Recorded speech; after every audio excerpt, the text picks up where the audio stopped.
मेरा नाम शिव कुमार अग्रवाल है। मैं इकार्डा जो एक इंटरनेशनल संस्थान है, इंस्टीट्यूट है, उसका मैं रीजनल कोऑर्डिनेटर हूँ South Asia and China program के लिए।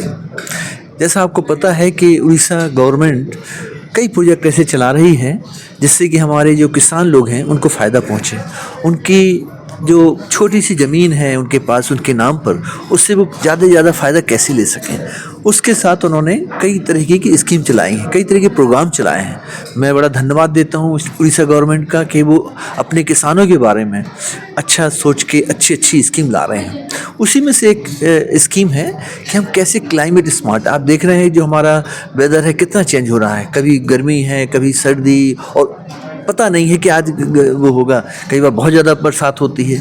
उसके लिए हम चाहते हैं कि ऐसी ऐसी हमारे पास प्रजातियां हों, ऐसी ऐसी क्रॉप की प्रजातियां हों जो हमारी इस तरीके के जो हमारे वेदर में चेंज आ रहे हैं उनके बावजूद भी वो अच्छा प्रदर्शन कर सकें।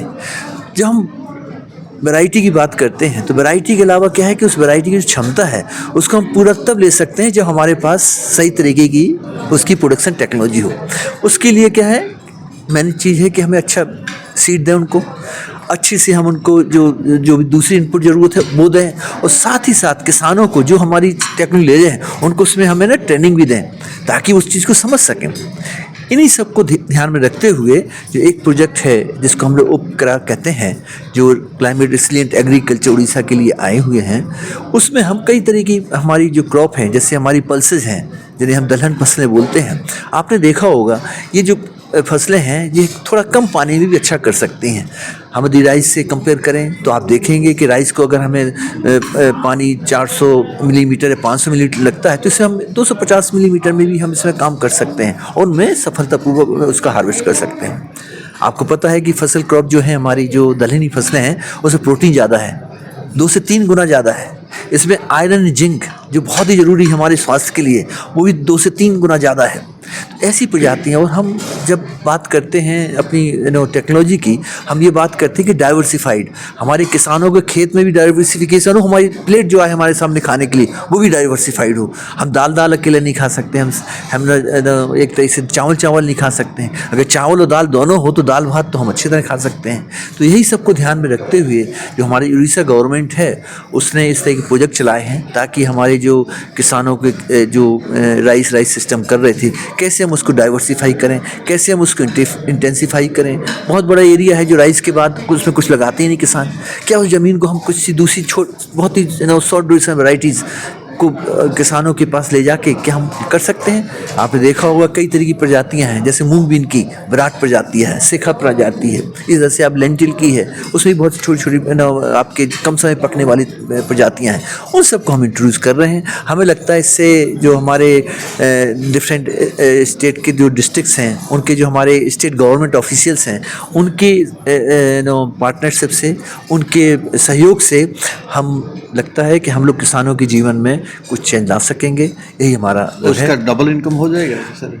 बिल्कुल। हम जब कोई बात करते हैं डबल, कोई भी नहीं, डबलिंग द फार्मर्स इनकम, हमारे जो स्टेट गवर्नमेंट हो चाहे हमारी सेंट्रल गवर्नमेंट है, दोनों का है कि हम किसानों की अपनी जो आमदनी है उसको डबल कैसे करें।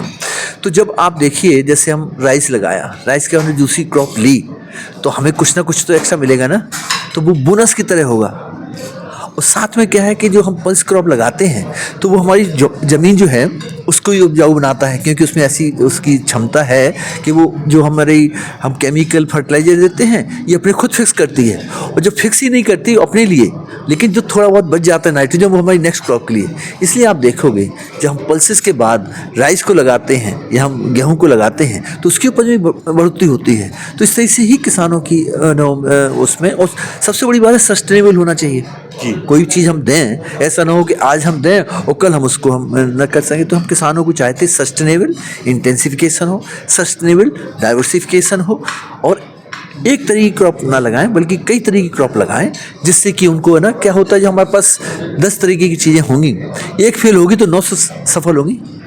ये ध्यान में रखते हुए हमारे जो प्रयास हैं, और इस प्रोजेक्ट के तहत कि हम जहाँ पे कम पानी है उस कम पानी को हम कैसे अच्छे से अच्छा उत्पादन ले सकें, ताकि हमारी जो फसल का उत्पादन बढ़े, हमारे पानी का उत्पादन बढ़े, हमारी आपका लैंड जो हमारी ज़मीन है उसका उत्पादन बढ़े।